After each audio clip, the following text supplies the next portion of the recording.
नमस्कार दोस्तों, स्वागत है आप सभी का पाथफाइंडर पर। यूनिफॉर्म सिविल कोड एक बार फिर से सुर्खियों में आ चुका है। आज से 2 दिन पहले हमारे प्रधानमंत्री नरेंद्र मोदी जी के द्वारा उन्होंने एक रैली में कहा कि यूनिफॉर्म सिविल कोड को लाना बहुत ही ज़्यादा इम्पॉर्टेंट हो चुका है। उन्होंने बल्कि साथ में ये भी कहा कि एक देश 2 कानूनों से नहीं चल सकता है, एक परिवार में 2 अलग अलग कानून नहीं हो सकते हैं। उन्होंने साथ में ये भी कहा कि हम लोग देश में ऐसा नहीं कर सकते कि अलग अलग समुदायों के लिए अलग अलग तरह के कानूनों को रखा जाए और इसीलिए यूनिफॉर्म सिविल कोड को लाना अति आवश्यक बन चुका है। ये आज से ही नहीं, काफी लंबे टाइम से काफी कंट्रोवर्शियल इशू बना हुआ है। इनफैक्ट एवर सिंस इंडिपेंडेंस, जब से हमने इसको हमारे कॉन्स्टिट्यूशन में इंक्लूड किया है, तब से ही कई बार इस चीज को लेकर जो मांगे हैं वो हमें देखने को मिल रही हैं। इनफैक्ट अभी जो चीज कही गई है वो काफी ज्यादा रेलेवेंट और काफी इंपॉर्टेंट बन जाती है, बिकॉज ये जो करंट गवर्नमेंट है इसका काफी बड़ा एजेंडा था कि यूनिफॉर्म सिविल कोड जैसी जो रिफॉर्म है इसको इंडिया के अंदर लाया जाएगा। आप लोग यहां पे देख सकते हैं, ये परसों की खबर है, country needs uniform civil code, ये वाला असर्शन है जो कि पीएम मोदी जी के द्वारा यहां पर दिया गया है। तो इसी के बारे में हम लोग ब्रीफली बात करेंगे कि यूनिफॉर्म सिविल कोड की बातचीत बेसिकली क्यों करी गई है, जो करंट हमारे संविधान में प्रावधान है वो क्या कहते हैं और ये चीज अक्सर कॉन्ट्रोवर्सीज में क्यों रहती है, उसके ऊपर भी हम लोग ब्रीफली टच अपॉन करने वाले हैं। तो आइए शुरू करते हैं दोस्तों मेरे साथ। लेकिन शुरू करने के पहले आपके लिए एक सवाल, बहुत ही सिंपल क्वेश्चन। ये जो आर्टिकल 44 है हमारे इंडियन कॉन्स्टिट्यूशन का, जो कि एक डीपीएसपी है, ये कौन से प्रिंसिपल्स पे आधारित है? आपको मुझे इसका जवाब नीचे कमेंट सेक्शन में जाकर देना है। शुरू करने से पहले आपको एक बार ये भी बताना चाहता हूं दोस्तों, हमारा जो अग्निपथ का कॉम्प्रिहेंसिव बैच है ये शुरू होने वाला है 3 जुलाई से। अगर आपने इसमें एनरोलमेंट नहीं करी है, जल्दी से चले जाइए और इसमें एनरोल कर लीजिए। इसी बैच में हम लोग आपको प्रीलिम्स और मेंस की संपूर्ण तैयारी करवाने वाले हैं। अब इस बैच के शुरू होने में मात्र 4 दिन बचे हैं, जिसमें कि मेन्स और प्रीलिम्स की टेस्ट सीरीज भी हम लोग आपके लिए अवेलेबल करवाने वाले हैं। मैं पर्सनली आपके लिए इस बैच में कंप्लीट जियोमॉर्फोलॉजी को हम लोग लेने वाले हैं। It is starting with geomorphology, उसके बाद ऑब्वियसली ओशनोग्राफी को भी कवर किया जाएगा एंड इवेंचुअली जो बाकी के ज्योग्राफी के सब्जेक्ट्स हैं उनको भी कवर करवाया जाएगा। इतना ही नहीं, कंप्लीट साइंस एंड टेक भी इसी बैच में हम लोग लेने वाले हैं। इसकी जो क्लासेस हैं ये 15 अगस्त के आसपास जाकर के शुरू होने वाली हैं, लेकिन इसी बैच में आपके लिए वो क्लासेस शुरू होने वाली हैं। तो अगर आपने एनरोल नहीं किया है, please use the coupon code अनि यूपीएससी और जाकर के आप लोग इसमें एनरोलमेंट ले सकते हैं। बताना चाहूंगा कि ये इंडिया का सबसे अफोर्डेबल बैच है, जिसको कि मात्र 8,000 रुपए में आप लोग एनरोलमेंट ले सकते हैं यूजिंग द कूपन कोड अनि यूपीएससी। आपको इसमें मैक्सिमम डिस्काउंट अवेलेबल करवा दिया जाएगा। इसके अलावा दोस्तों हमने ज्योग्राफी ऑप्शनल के साथ भी कॉम्बो भी अनाउंस किया है। अगर आप चाहते हैं तो वो भी जाकर के एनरोलमेंट ले सकते हैं। मात्र 15,000 रुपए में हम लोग आपके लिए ये कॉम्बो भी अवेलेबल करवा रहे हैं, वेयर बाय आपको जीएस के साथ साथ ज्योग्राफी ऑप्शनल दोनों चीजें केवल 15,000 रुपए में अवेलेबल करवाई जा रही हैं। इन सभी चीजों के जो लिंक्स हैं वो आपको नीचे डिस्क्रिप्शन में देखने को मिल जाएंगे। ऑलराइट, सबसे पहले अगर हम लोग यूसीसी यानी कि यूनिफॉर्म सिविल कोड की बात करते हैं तो करंटली ये हमारा जो भारत का संविधान है उसके आर्टिकल 44 में मेंशन्ड है, जो कि directive principles of state policy का एक हिस्सा माना जाता है। देखिए, डीपीएसपीज जो होते हैं वो लीगली एनफोर्सेबल नहीं होते हैं, but they are meant to guide the state in making policies. उनको आप लोग कल को जो है, अगर आपको कोई भी नीति बनानी है, कोई भी कानून बनाना है, तो वहां पर डीपीएसपीज की मदद ले सकते हैं। लेकिन as it is DPSPs fundamental rights की तरह लीगली एनफोर्सेबल नहीं होते हैं। और जो आइडिया है इस यूनिफॉर्म सिविल कोड के पीछे, आइडिया बेसिकली इतना है कि जो भी पर्सनल मैटर्स होते हैं उसके लिए कॉमन सेट ऑफ लॉज होने चाहिए, जो कि सभी कम्युनिटीज के ऊपर बराबरी से लगने चाहिए। पर्सनल मैटर्स जैसे कि मैरिज का मैटर हुआ, डाइवोर्स का मैटर हुआ, maintenance, alimony, adoption, inheritance, guardianship, succession, इसके बहुत सारे उदाहरण मैंने यहाँ पे दिए हुए हैं। ये मैटर्स केवल यहीं तक ही नहीं रहते हैं, इसमें वो भी आते हैं कि अगर आपको प्रेगनेंसी को अबॉर्ट करना है, एडल्ट्री किसे कहा जाता है, उसके अलावा एग्रीकल्चरल लैंड को इनहेरिट करना है, वगैरह वगैरह, ऐसे बहुत सारे मैटर्स आते हैं जो कि पर्सनल लॉज के दायरे में हमें देखने को मिलते हैं।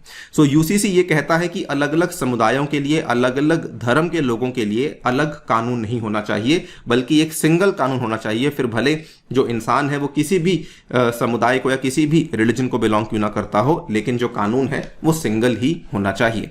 लेकिन करंटली पर्सनल लॉज की अगर हम लोग भारत में बात करते हैं तो केवल मुस्लिम्स के लिए ही नहीं बल्कि जो बाकी कम्युनिटीज हैं, even Hindus, Jain, Buddhist, Sikhs, Parsis, juice, वो भी अपने अपने पर्सनल लॉज से गवर्न होती हुई देखने को मिल जाती हैं, क्योंकि जो पर्सनल लॉज हैं वो मेनली रिलीजियस आइडेंटिटी के आधार पर इनको बनाया गया है। इसमें बहुत सारे पर्सनल लॉज आपको देखने को मिलते हैं। आपके सामने कुछ उदाहरण पेश कर रहा हूं। जैसे हिंदू पर्सनल लॉ की बात करते हैं तो इसमें हिंदू मैरिज एक्ट आता है जो कि गवर्न करता है marriage and divorce among Hindus. फिर हिंदू सक्सेशन एक्ट आता है जो कि हिंदूज में इनहेरिटेंस को गवर्न करता है। सिमिलरली अगर हम लोग मुस्लिम पर्सनल लॉ की बात करते हैं तो इनका खुद का मुस्लिम पर्सनल लॉ है जो कि शरिया लॉ के ऊपर आधारित है, और ये भी अगेन उन सभी मुद्दों के साथ डील करता है जैसे मैरिज, डाइवोर्स, इनहेरिटेंस, मेंटेनेंस वगैरह वगैरह। सिमिलरली क्रिश्चियन, पारसीज, जूस के लिए आपको कोई और कानून देखने को मिल जाता है। और ये यहां पर केवल यही नहीं कि कानून अलग अलग है इसमें, बल्कि जो चीजें, जो कि सेम चीजें हमें अलग अलग कानूनों में देखने को मिलती हैं, उनकी जो फाउंडेशंस हैं वो भी काफी अलग अलग हैं। उदाहरण के तौर पे अगर मान लीजिए एडल्ट्री की बात हो रही है तो एडल्ट्री जो है उसके चलते आपको तलाक जो मिल सकता है वो वैसे तो सभी रिलीजन्स में मिल सकता है जैसे कि हिंदू, मुस्लिम, क्रिश्चियन, पारसी, लेकिन डेफिनेशंस सब में अलग अलग हैं।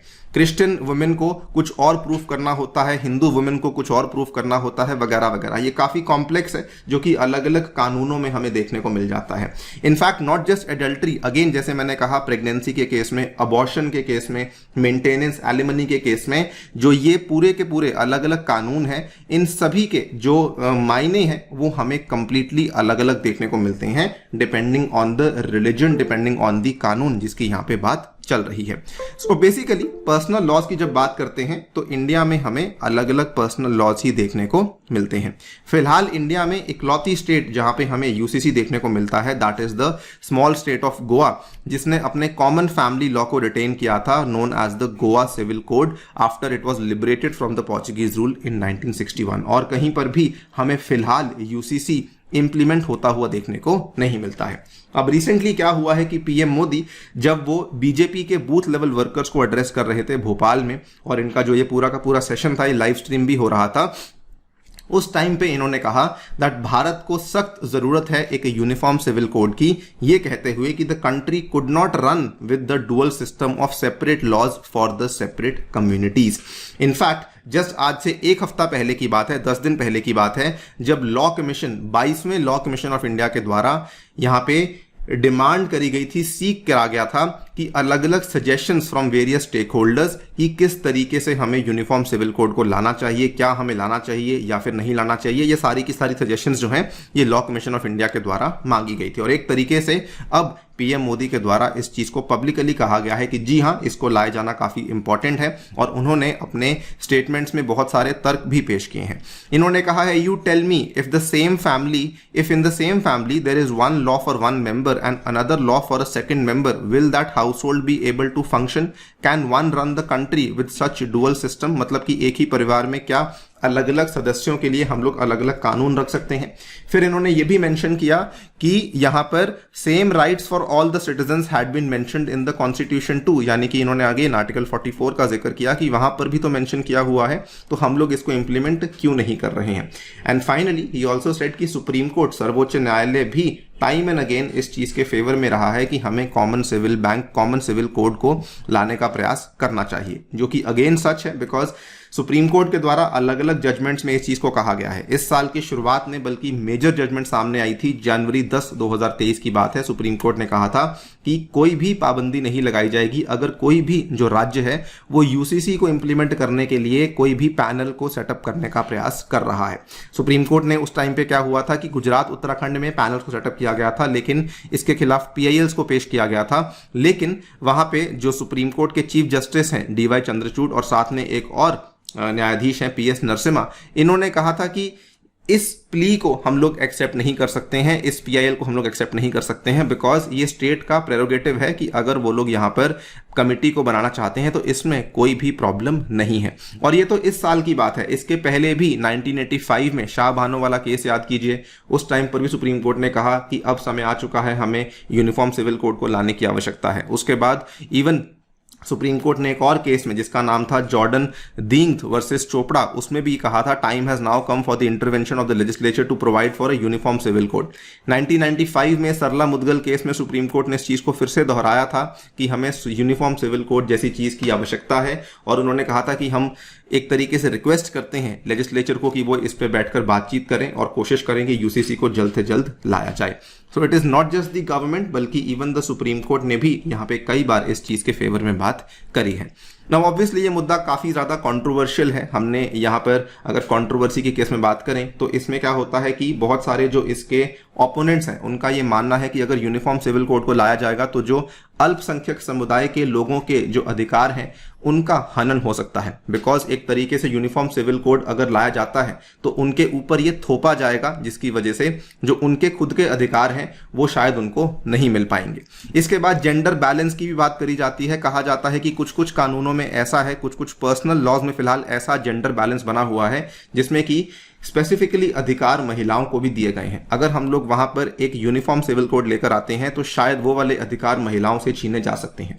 एंड फाइनली नेशनल इंटीग्रेशन में भी एक दिक्कत हो सकती है, बिकॉज अगेन अगर हम लोग सेम कोड को लेकर आते हैं, India being such a diverse country जिसमें अलग अलग समुदाय के अलग अलग धर्म के लोग रहते हैं, तो शायद वहां पर भी हमें प्रॉब्लम्स देखने को मिल सकती हैं और इसके चलते हमें और भी ज्यादा लॉलेसनेस और भी अलग अलग तरीके की दिक्कतें देखने को मिल सकती हैं। दोस्तों आपकी इस पर क्या राय है? हमने बहुत ही शॉर्ट वीडियो में आपको समझाने का प्रयास किया है कि व्हाट एग्जैक्टली इज यूसीसी और फिलहाल जो चल रहा है देश में वो क्या है। आपकी इस पर क्या राय है डेफिनेटली बताइए हमें कमेंट सेक्शन में।